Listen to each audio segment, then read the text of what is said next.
We're flipping a coin, taking a gamble. That's the business we're in. What's up, guys? I didn't know you were there. We're out here in Weatherford, Texas. One more time, Weatherford, a cute little suburb, about 20 miles, 20 minutes, depends on how fast you're going, west of Fort Worth. And then Fort Worth is, it's not Dallas, it's the other one. So if you get like DFW, it's like the other one.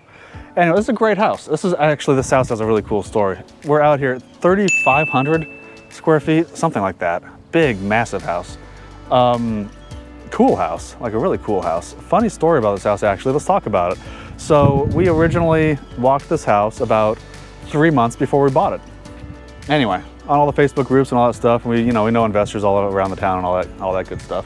So another wholesaler sent us this house and said, hey, what do you think? They were asking $220 for this place.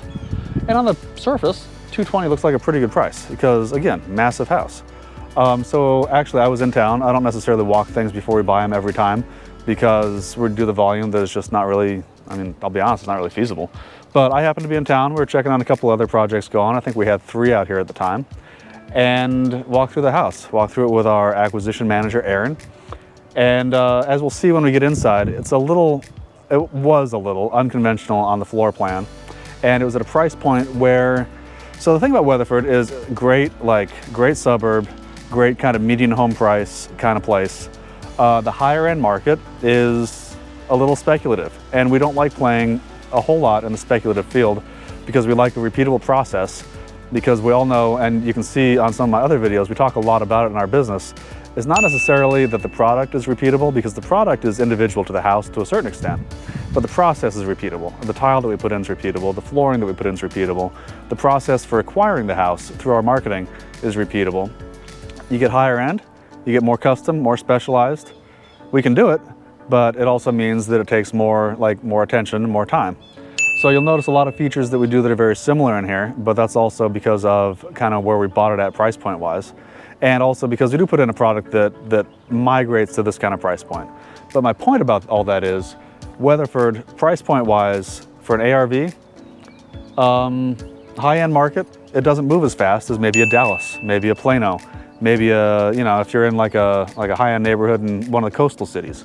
So anyway, bottom line, we came out here originally, we saw it, wholesaler was asking $220 for it, and on paper it looked like a good deal. It looks like this house should probably be worth in the $350 to $380 range. So ARV wise, maybe $350-ish.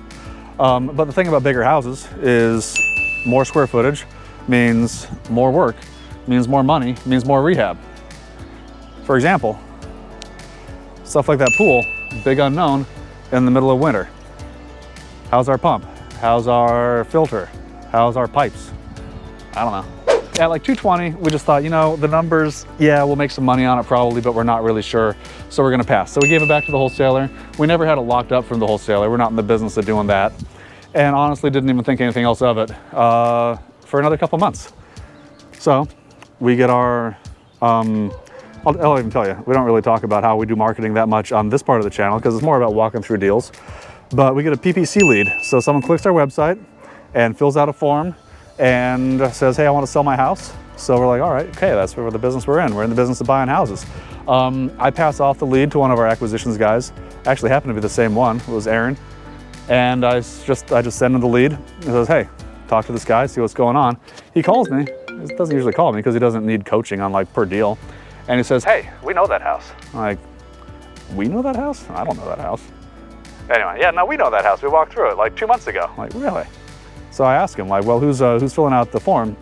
He says, it looks like it's the seller of the house. I'm like, oh, that's kind of cool. Well, call him up and see what's going on. So here's how you do solid business, and here's how you do not solid business, guys. Solid business is if we tried to contact the seller directly after this other wholesaler tried to bring us in on the deal, that would be not cool business. That would be, in my opinion, kind of unethical in a business that you don't want to be unethical. It just doesn't make any sense. But as soon as the seller contacts us directly, then it becomes our lead where we go and reach out to the seller and we negotiate a deal the same as we do with any other lead that comes in. That's how we look at how we should do our business. So we contact the seller and we tell them, hey, no, we'll walk through the house, you know, in our mind, see if anything changed, because we already know what the house looks like, right? And we'll get back to you. So we do all that stuff, we do our due diligence, and we contact the seller again and do some negotiation. We're like, hey, what price do you want? And bottom line is, we end up buying the house at $140,000. Now, I'm not great at math, even though I do have a degree in math. 220 minus 140 in the comments below. While you're in the comments below, smash that like button, because that's what that section's for, in addition to commenting. So bottom line, we buy this house for $80,000 less than the original wholesaler was trying to sell it to us for. But wait, there's more. So the second kind of cool part, guys, is we actually negotiate owner financing, where the owner, the seller of this house, finances the house to us for a 10% down payment. 10% of $140,000 is, let me know in the comments below, 10%. Move the decimal point over, move a zero, you know, you do the math, you figure it out. So for $15,000, I think it was 17 grand with closing costs, we buy a house that's worth probably close to $300,000. And like I said on paper, it looked like the ARV was maybe 350. Once you're inside, I think the ARV is probably a little lower. Anyway, so for $17,000, we buy a house that's worth almost 300 grand for $80,000 less than the original wholesaler was trying to sell it to us for. Is that a good deal? Well, we're not done yet, and we haven't sold it yet, but it's a lot better. It's an $80,000 better deal than it would be if we paid the $220 for it. It's not a bad deal. It's not a bad deal. We're out here on about month 2. Again, bigger houses, more money, more rehab, more time, more risk, more headache, more uncertainty about the ARV, more issues. So that's why we didn't want to buy it at $220. We just didn't think that the profit margin made sense. But at $140, again, we're flipping a coin, taking a gamble. That's the business we're in. We're gonna go in and take a look at this house. If you wanna see the video of the inside of this house, walking around, talking about all the work, talking about what we're doing, how we're doing it, why we're doing it, why it's gonna be a beautiful house when we're done, we've linked that down there. And while you're down there, again, smash the like button, because it's for the algorithm. You guys know what an algorithm is? It doesn't matter. It doesn't matter if you know what it is. YouTube knows what it is. Smash the like button and watch the next video. See how this goes. Bye.